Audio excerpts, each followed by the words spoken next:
નમસ્કાર મિત્રો, આજના લેક્ચરમાં આપણે વિદ્યુત ડાયપોલ વિશે ચર્ચા કરીશું. વિદ્યુત ડાયપોલ શું છે અને તેના દ્વારા જે વિદ્યુત ક્ષેત્ર એટલે કે ઇલેક્ટ્રિક ફિલ્ડ ઉદ્ભવે છે તે અલગ અલગ બિંદુ જેવા કે અક્ષીય બિંદુ ઉપર અથવા તો વિષુવવૃત્તીય બિંદુ ઉપર તેના જે સૂત્ર છે, તેના જે ફોર્મ્યુલા છે એ આપણે ડિરાઈવ કરીશું. ઉપરાંત ચેપ્ટરમાં ઉદાહરણમાં અને સ્વાધ્યાયમાં ડાયપોલ આધારિત જે દાખલા છે તે ગણીશું. તો શરૂ કરીએ.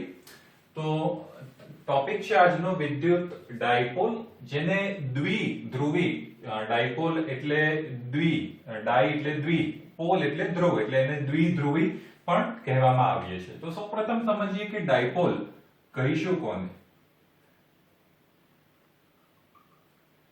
માનો કે મારી પાસે બે અલગ અલગ વિદ્યુત ભારો છે. એકનું મૂલ્ય છે +q અને બીજા વિદ્યુત ભારનું મૂલ્ય છે -q. અને આ બંને વિદ્યુત ભાર એક નિશ્ચિત અંતરે છે, જે અંતરને આપણે અહીંયા નામ આપીએ 2a. તો બંને વિદ્યુત ભારનું જે મૂલ્ય છે તે અહીં સમાન છે, પરંતુ તેમનું ચિહ્ન અલગ છે કે આ +q છે, આ -q છે. માનો કે આ +1 કુલમ છે તો આ -1 કુલમ છે. તો આ પ્રકારની જે રચના છે કે જેમાં સમાન મૂલ્યના પરંતુ વિરુદ્ધ ચિહ્નના વિદ્યુત ભારો કોઈ એક સીમિત, કોઈ એક નિશ્ચિત અંતરે હોય, તો એવી જે રચના છે તેને ડાયપોલ કહેવામાં આવે છે. ઠીક છે. તો ડાયપોલ જે છે એનું એક સામાન્ય સૂત્ર લઈએ કે ડાયપોલ જેનું સંજ્ઞા છે p, તો એને આપણે વ્યાખ્યાયિત કરી શકીએ કે p બરાબર વિદ્યુત ભારનું મૂલ્ય, વિદ્યુત ભારનું મૂલ્ય ગુણ્યા બંને વિદ્યુત ભાર વચ્ચેનું અંતર. બંને વચ્ચેનું અંતર. આના ઉપરથી આપણે p બરાબર શું લખી શકીએ કે p બરાબર વિદ્યુત ભારનું ફક્ત મૂલ્ય, અહીંયા આપણે નિશાની ચિહ્ન લેતા નથી, તો p બરાબર q ગુણ્યા 2a.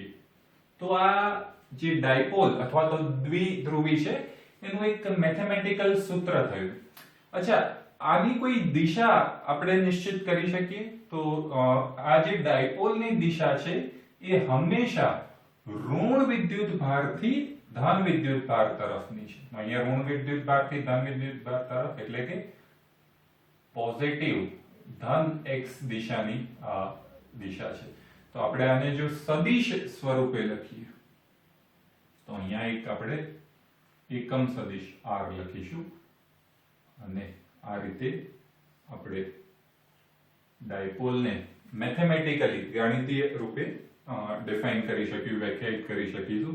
જે આપણે અહીંયા લખી પણ શકીએ કે r એ -q થી +q તરફની દિશામાં એકમ સદિશ.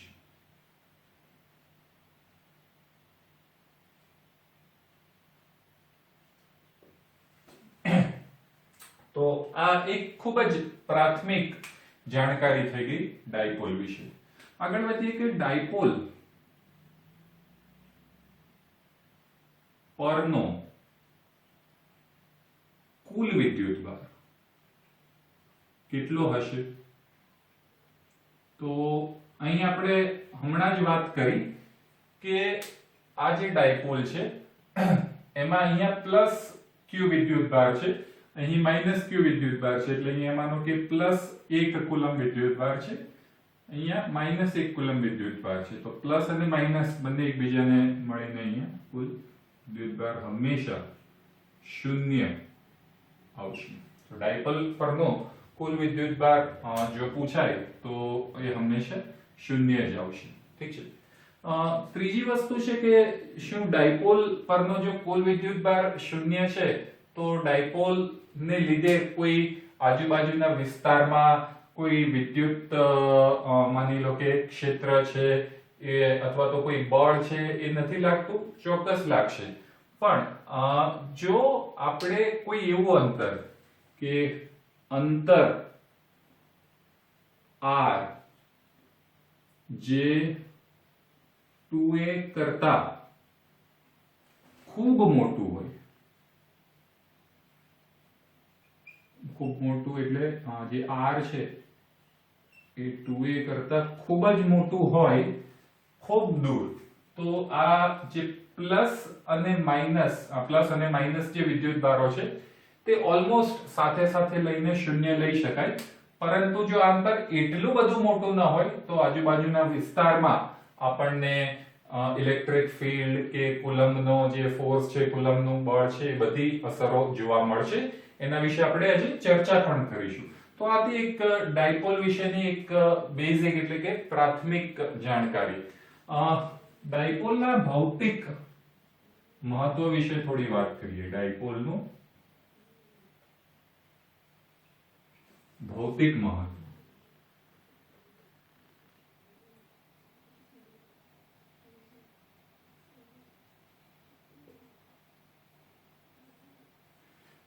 તો કુદરતમાં ઘણા એવા બંધારણ છે, ઘણા એવી અણુઓ છે કે જેની અંદર આપણને કુદરતી રીતે જ ડાયપોલ જોવા મળે છે. ઉદાહરણ તરીકે આપણે સપોઝ પાણીનો અણુ લઈએ, જેને આપણે H2O તરીકે ઓળખીએ છીએ.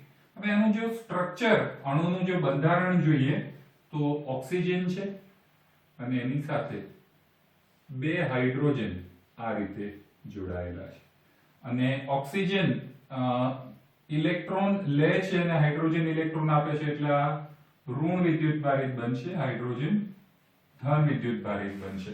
એટલે અહીં આપણને આ વિભાગ તમે જુઓ હાઇડ્રોજનનો તો ધન છે, આ ઋણ છે, અને ડાયપોલની દિશા હંમેશા ઋણથી ધન તરફની હોય છે. અહીંયા બંને પાસેથી એક એક ઇલેક્ટ્રોન લેશે, અહીંયા એટલે -2e, અહીંયા તમે લખો તો -2e, અહીંયા +2e, એટલે આ રીતની એક ડાયપોલની દિશા આપણને જોવા મળશે. એ સિવાય સોડિયમ ક્લોરાઇડ ની આપણે વાત કરી, NaCl. તો આપણને ખબર છે કે NaCl માં Na+ Cl-. ક્લોરીન ની બાહ્યતમ કક્ષામાં 17 ઇલેક્ટ્રોન હોય છે, સોડિયમમાં 11 હોય છે. તો અષ્ટક પૂરું કરવા માટે સોડિયમ 1 ઇલેક્ટ્રોન ક્લોરીનને આપે છે. તો આપણે આમાં પણ આ રીતે જ લખી શકીએ કે Na+ ને Cl-. તો અહીંયા પણ અહીંયા એક +e અને -e છે. તો આ દિશામાં એક ડાયપોલ રચાય છે, દ્વિધ્રુવી રચાય છે. તો આ થયું ડાયપોલનું એક ભૌમિતિક મહત્વ કે આપણને કુદરતમાં ડાયપોલ કે દ્વિધ્રુવી ક્યાં જોવા મળે છે. આ જે છે એને ચુંબકીય ચાક ડાયપોલ એટલે કે ડાયપોલ મોમેન્ટ, દ્વિધ્રુવીની ચાક માત્રા પણ કહી શકાય. ઠીક છે, આગળ વધીએ આપણે. તો નેક્સ્ટ છે ડાયપોલ માટે અક્ષીય બિંદુ પર વિદ્યુત ક્ષેત્ર. તો અહીં એક ડાયપોલ છે જેમની બંને જે વિદ્યુત ભાર છે તેમની વચ્ચેનું અંતર 2a, જમણી બાજુ q વિદ્યુત ભાર છે અને ડાબી બાજુ q વિદ્યુત ભાર છે. બંને વિદ્યુત ભારમાંથી પસાર થતી એક જે કાલ્પનિક રેખા છે તેને આપણે અક્ષ કહીએ. તો આ અક્ષ પર જ એક P બિંદુ આવેલું છે અને આ P બિંદુ પાસે આ ડાયપોલ ને લીધે ઉદ્ભવતું વિદ્યુત ક્ષેત્ર આપણે શોધવાનું છે. તો આ જે ડાયપોલનું જે મધ્ય બિંદુ છે ત્યાંથી આ બિંદુ P નું અંતર r છે. તો આ મધ્ય બિંદુ છે એટલે આટલું ડિસ્ટન્સ, આટલું અંતર a થઈ ગયું. એ જ પ્રમાણે આ અંતર મધ્ય બિંદુથી a થઈ ગયું. ઠીક છે. હવે આ જે q છે ત્યાંથી આ P બિંદુનું અંતર, આટલું અંતર r છે, એમાંથી a કાઢી નાખીએ તો આવી જશે r - a. એ જ પ્રમાણે આ -q છે તો આટલું અંતર r છે વત્તા a તો આવી જશે r + a. ઠીક છે। તો સૌપ્રથમ આપણે શું કરીશું કે પ્લસ ક્યુ વિદ્યુતભારને લીધે ડાયપોલ પર પી બિંદુ પર કેટલું વિદ્યુત ક્ષેત્ર છે એ ફાઇન્ડ કરીશું, એ ગોતીશું। તો આ અહીંયા આવશે 1/4πε0 q અપોન બંને વચ્ચેનું અંતર છે r - a, so r - a square. એ જ પ્રમાણે માઈનસ વિદ્યુતભારને લીધે હું લખું તો E q માઈનસ બરાબર હું લખી શકું 1/4πε0 minus q upon r plus a square. ઠીક છે। એક વસ્તુ દિશા જો જોઈએ તો પ્લસ q ને લીધે જે વિદ્યુતભાર ને લીધે જે ઇલેક્ટ્રિક ફીલ્ડ છે એ જમણી બાજુ હશે અને માઈનસ q ને લીધે જે ફીલ્ડ હશે એ ડાબી બાજુ હશે। અહીંયા સમજી શકાય કે r - a એ જે અંતર છે r + a કરતા ઓછું છે, એટલે છેદ નાનો છે, એટલે માની લો કે અહીંયા જે e પ્લસ છે એ e q માઈનસ કરતા વધુ બળવાન હશે, વધુ સ્ટ્રોંગ હશે, એટલે રિઝલ્ટન્ટ જે પરિણામી વિદ્યુત ક્ષેત્ર છે એ હંમેશા જમણી બાજુ હશે। અને અહીંયા એક બીજી વસ્તુ પણ જોઈ શકે કે ડાયપોલની દિશા -q થી +q ની દિશામાં છે, એટલે એ પણ જમણી બાજુ છે એવું આપણે આ રીતના એક દર્શાવી શકીએ। તો આપણનું જે કુલ પરિણામી વિદ્યુત જે આપણને અત્યારે દિશાની ચિંતા નથી કરતા, પણ પરિણામી વિદ્યુત ક્ષેત્ર E બરાબર હું લખું કે EQ પ્લસ વત્તા EQ માઈનસ, તો બંનેમાંથી 1/4πε0 q કોમન નીકળી જશે, તો આના બરાબર હું લખી શકું કે 1/4πε0 અંશમાં q પણ લખી નાખીએ, તો બાકી શું રહેશે કે 1/r - a whole square minus 1/r + a whole square છે। તો આના બરાબર શું લખી શકાશે? ફરીવાર q અપોન 4πε0।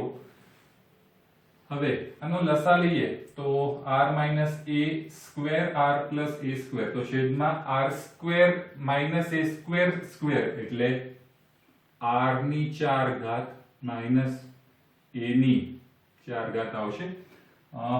આ જે છે તો આ a + b હોલ સ્ક્વેર પ્રમાણે r square + 2ar + a square એવું લખીએ તો r square + 2ar + a square minus r square - 2ar + a square, પણ આ બાર માઈનસ છે એટલે નિશાનીઓ બદલાઈ જશે, તો -r square + 2ar - a square છે। તો r square cancel, a square cancel, તો 2ar + 2ar તો 4ar રહેશે। તો આના બરાબર લખી શકાય કે q અપોન 4πε0 2ar + 2ar એટલે 4ar છેદમાં r4 - a4।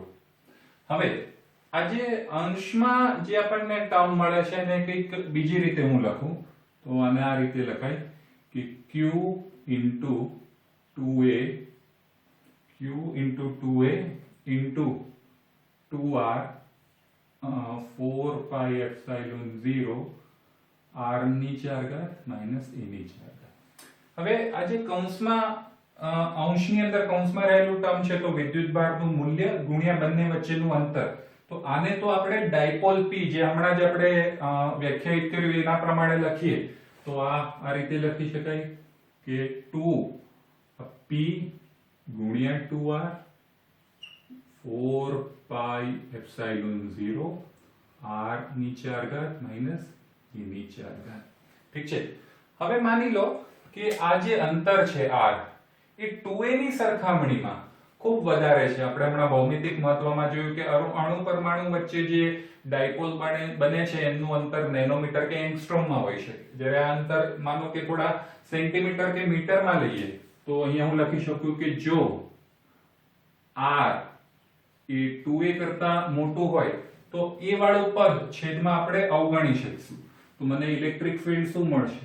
E બરાબર માનો કે 2pr 4 pi epsilon 0 r ની 4 ઘાત e ની 4 ઘાત આપણે અવગણીશું તો r ની 4 ઘાત તો આ ઉડી જશે એટલે r ની 3 ઘાત રહેશે. તો ફાઇનલી મને E મળશે 1/4 pi epsilon 0 2p upon r cube. અને જો દિશા પણ દર્શાવી હોય તો મેં કીધું એ પ્રમાણે ડાયપોલની દિશામાં જ અહીંયા આપણને વિદ્યુત ક્ષેત્ર મળે છે તો આ દિશા દર્શાવી શકીશું.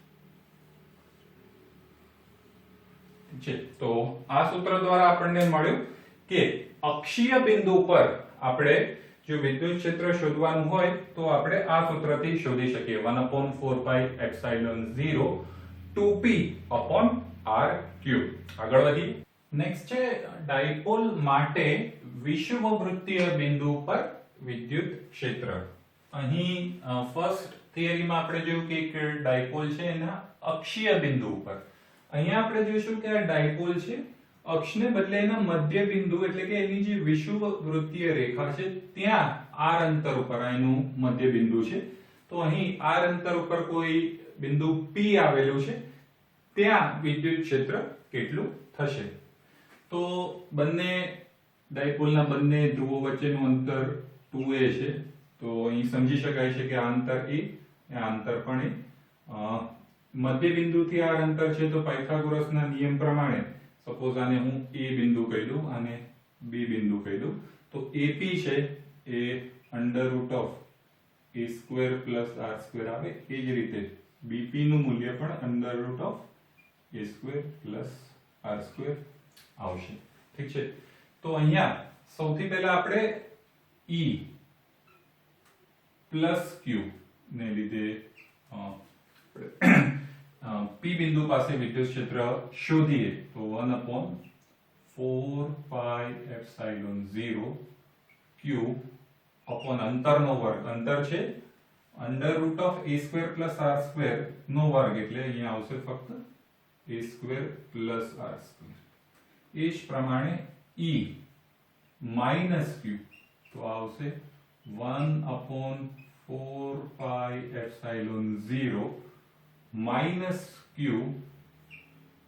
a square plus r square. ઠીક છે, તો તમે અહીંયા જોઈ શકો છો કે બંનેનું મૂલ્ય તો સેમ જ છે પરંતુ એકબીજા સાથે આ કેન્સલ થશે નહીં એડ થઈને. કેમ?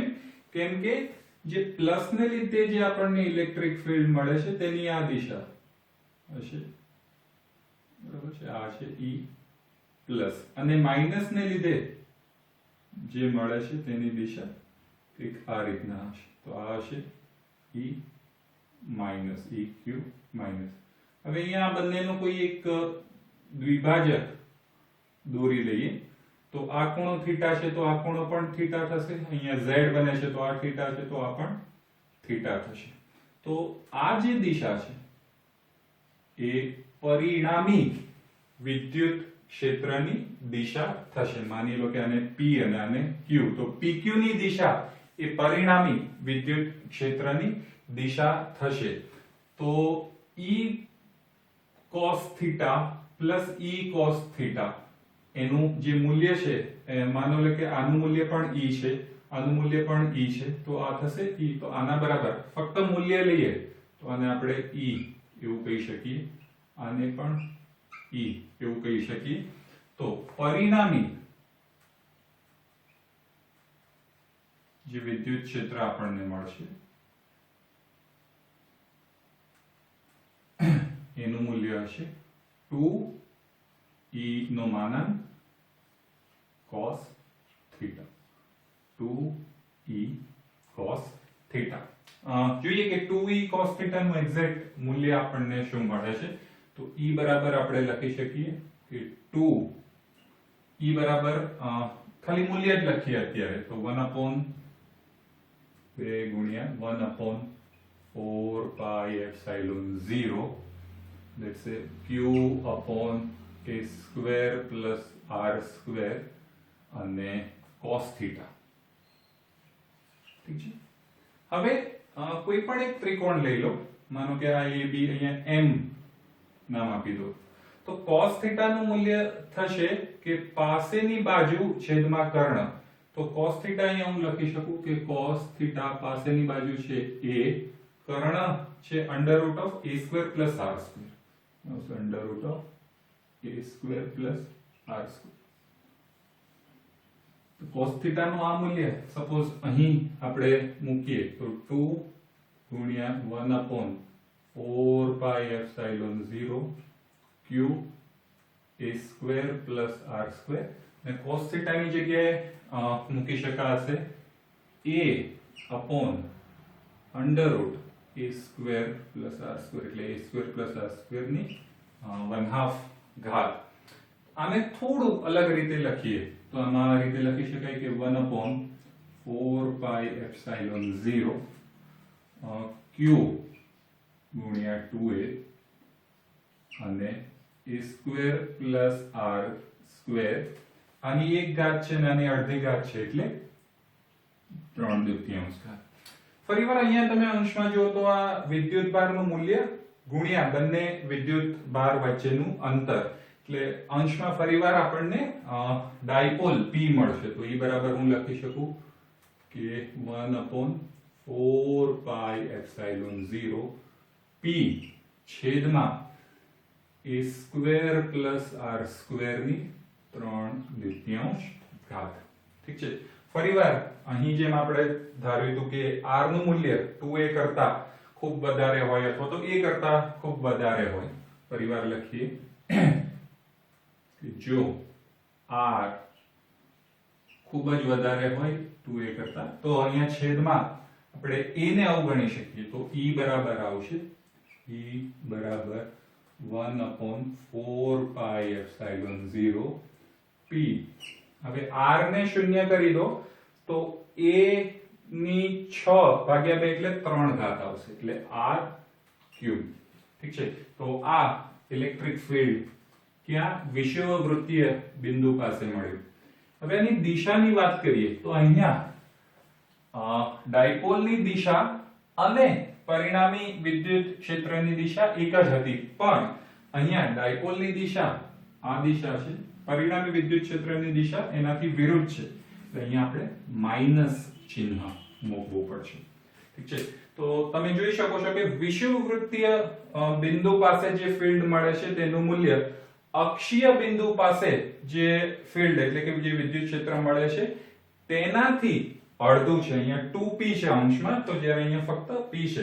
બીજું અહીંયા દિશા ડાયપોલની અને વિદ્યુત ક્ષેત્રની સમાન છે, અહીં દિશા એકબીજાથી વિરુદ્ધ છે. ઠીક છે.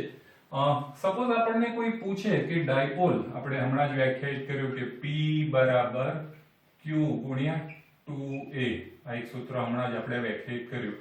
તો ઇલેક્ટ્રિક ડાયપોલનો એકમ શું થશે? એકમ થશે coulomb into metre, coulomb into metre. બીજું કે ઇલેક્ટ્રિક ફિલ્ડ વિશે આપણે જે માહિતી મેળવી છે કે ઇલેક્ટ્રિક ફિલ્ડ નું સૂત્ર છે કે E બરાબર 1/4 પાઈ epsilon 0 q upon r square. એટલે કે આપણે લખી શકીએ કે E ચલે છે 1/r સ્ક્વેર, મતલબ 1/r સ્ક્વેર પ્રમાણે વિદ્યુત ક્ષેત્રનું મૂલ્ય અંતરના વ્યસ્ત વર્ગના પ્રમાણમાં ઘટતું જાય છે. જ્યારે ડાયપોલ માટે ઇલેક્ટ્રિક ફિલ્ડ E,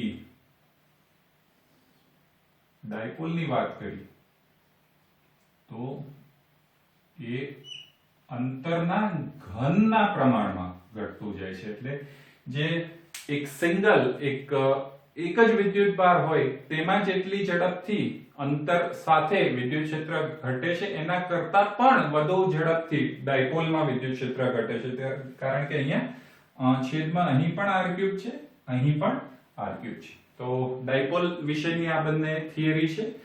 એના વિશે થોડા દાખલા જોઈએ. સૌપ્રથમ ઉદાહરણ 1.10 જોઈએ.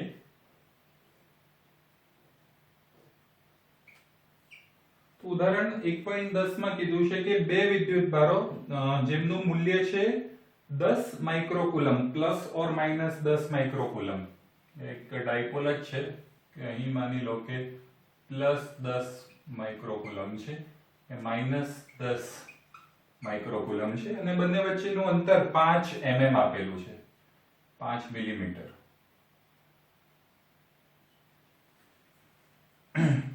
તો આપણને કીધું છે એમાં કે a point P on the axis of the dipole 15 centimeter away from its center O, the side of positive side as shown in the figure. તો અહીં આનાથી માની લો કે 15 સેન્ટીમીટર દૂર કોઈ એક P બિંદુ આપ્યું છે 15 સેન્ટીમીટર. હવે આપણને કોઈ એક P બિંદુ આપેલું છે તો ત્યાં કેટલું વિદ્યુત ક્ષેત્ર છે એ ગોતવાનું છે. તો આપણે ઓલરેડી સૂત્ર જોઈ ગયા છે કે આ અક્ષીય બિંદુ છે, અક્ષીય બિંદુ ઉપર જે આપણને માની લો કે આ જે 15 સેન્ટીમીટર છે 5 mm છે એટલે આ અઢી mm છે, એના સરખામણીમાં ખૂબ જ મોટું છે. તો આપણે આ સૂત્ર અક્ષીય બિંદુ માટે વાપરી શકીશું કે E બરાબર 1/4 pi epsilon 0 2p upon r cube અને p બરાબર આપણે લખી શકીએ q into 2a. તો q પણ આપી દીધું છે, 2a એટલે બંને વચ્ચેનું અંતર આપી દીધું છે અને r આપેલું છે. તો આ સૂત્રમાં ફક્ત કિંમતો મૂકીને જવાબ મળી જશે. બી પાર્ટમાં આપણને કીધું છે કે q એક બિંદુ છે જે 15 સેન્ટીમીટર આવે છે પણ વિષુવવૃત્તીય બિંદુ ઉપર છે. એટલે ફરીવાર આ રીતનો જ કોઈ દાખલો થઈ ગયો, બરાબર છે. આ -10 માઇક્રોકુલમ, આ 10 માઇક્રોકુલમ, આ બંને વચ્ચેનું અંતર 5 મિલીમીટર ને અહીં આ 15 સેન્ટીમીટર દૂર છે. તો આ જે અક્ષીય બિંદુ હતું એ જ રીતે વિષુવવૃત્તીય બિંદુ, આને સપોઝ E1 કહો તો આને E2 કહીએ. 1/4 pi epsilon 0 2p ની જગ્યાએ p upon r cube. તો આપણને મળશે છે. તો 1.10 માં ફક્ત આટલું જ કરવાનું છે. બુકમાં પહેલા એ લોકોએ કુલમ્બના નિયમથી જવાબ લાવ્યા છે અને પછી ડાયપોલના સૂત્ર મૂકીને જવાબ લાવ્યા છે એટલે થોડો લેન્ધી દેખાય છે. ઉપરાંત 1.8 સ્વાધ્યાયનો દાખલા નંબર 1.8. તો 1.8 માં આપણને કીધું છે કે QA ની કિંમત છે 3 માઇક્રોકુલમ અને QB ની કિંમત છે -3 માઇક્રોકુલમ. તો અહીંયા 3 માઇક્રોકુલમ છે, નાથી થોડે દૂર, અને QA કહી દઈએ અને -3 માઇક્રોકુલમ આ QB કહી દઈએ. 20 સેન્ટીમીટર એકબીજાથી દૂર છે શૂન્યાવકાશમાં, એકબીજાથી દૂર છે શૂન્યાવકાશમાં. તો આપણને કીધું છે કે what is the electric field at the midpoint of the line joining two charge. yes, તો અહીં ઇલેક્ટ્રિક ફીલ્ડ કેટલું છે એ ફાઇન્ડ કરવાનું છે. તો આ 10 સેન્ટીમીટર થઈ જશે, આ પણ 10 સેન્ટીમીટર થઈ જશે. તો પ્લસ ને લીધે જે ઇલેક્ટ્રિક ફીલ્ડ આવશે, માની લો કે E1 કહું તો 1/4 pi epsilon 0 q ને બદલે 3 માઇક્રોકુલમ upon r સ્ક્વેર એટલે કે 10 સેન્ટીમીટર નો સ્ક્વેર. અને આના લીધે જે ઇલેક્ટ્રિક ફીલ્ડ હશે એ ડાબી બાજુ હશે. એ જ પ્રમાણે E2 નું મૂલ્ય પણ આ આવશે એટલે એ ડાબી બાજુ, એટલે E2 નું મૂલ્ય પણ આટલું જ આવશે. તો કુલ ઇલેક્ટ્રિક ફીલ્ડ એ આનો જે જવાબ આવે, આનો માની લો કે જવાબ x આવે તો x વત્તા x એટલે કે 2x આવશે, E1 વત્તા E2.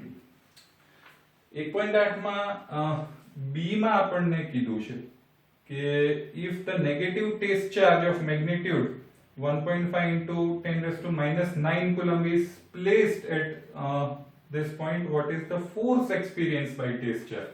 અહીંયા એક નાનો ટેસ્ટ ચાર્જ q જેનું મૂલ્ય છે માની લો કે q નું મૂલ્ય આપણને આપ્યું છે 1.5 into 10 to the power -9. 1.5 into 10 to the power -9 coulomb. ઠીક છે, તો અહીંયા જેમ આપણને E મળ્યું, હવે આપણને ખબર છે કે F બરાબર Q into E. તો E તો આપણે ફાઇન્ડ કર્યું અને Q નું મૂલ્ય આપણને મળી ગયું, તો આપણને આના ઉપરથી F1 અને F2 નું મૂલ્ય પણ મળશે અને ફરી જે કુલ બળ છે એ F1 પ્લસ F2 દ્વારા મળી જશે. છે આમ તો જોવા જઈએ તો ડાયપોલ નો દાખલો એ રીતે નથી વિદ્યુત ક્ષેત્ર કે કુલમ બળનો જ છે, ખાલી ડાયપોલ ના સ્વરૂપમાં આપણને આપેલો છે. 1.9 માં શું કીધું છે, QA અને QB ચાર્જીસ આપણને આપેલા છે અને એના યામાક્ષ આપ્યા છે કે 0 -15 સેન્ટીમીટર અને 0 +15 સેન્ટીમીટર. તો આપણે માની લો કે અવગમ બિંદુ લઈએ તો +15 સેન્ટીમીટર લઈએ, -15 સેન્ટીમીટર લઈએ.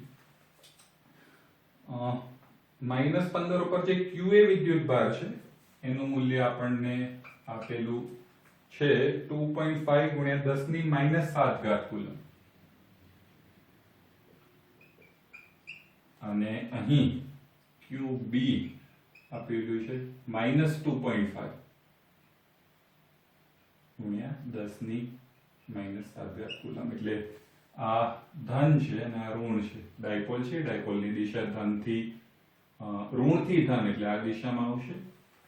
બંને વચ્ચેનું અંતર 15 ને 15 30 સેન્ટીમીટર છે, એવું પણ અહીંયા ઈઝીલી આપણે જોઈ શકીએ છીએ.